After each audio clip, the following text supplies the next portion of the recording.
Jie suprasta dalykas, kada ant bananą žievelės paslyka nukrita ar panašiai. Vakadačių.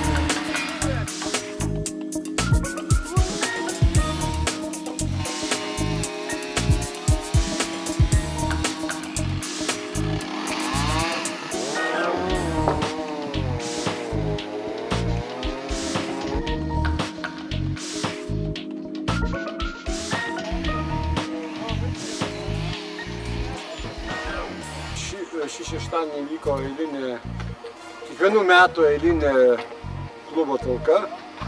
Kiekvieną pavasarį klubo nariai susirinkę paruošė jachtklubą sezonui.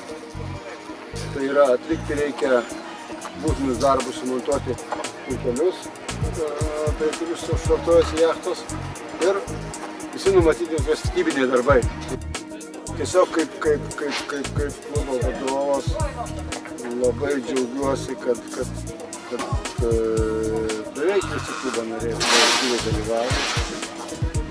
Ir tuose darbuose niekas neskaičiuoja, kad daugiau ar mažiau dirba, daugiau iškasė žemės, ar mažiau žemės iškasė, kažko nunešė daugiau ar mažiau atnešė.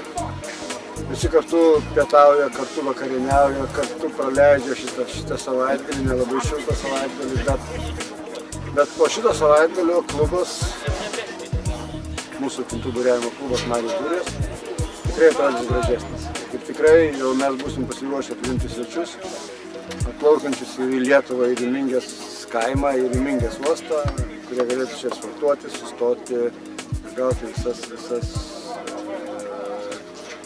tas paslaugas, kurias turi gauti normaliai jachtą atplaukus į kitą uostą. Vanduo, dušas, sauna, kranas, elektra ir visa kitaip.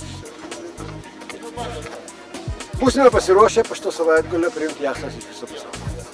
Ačiū.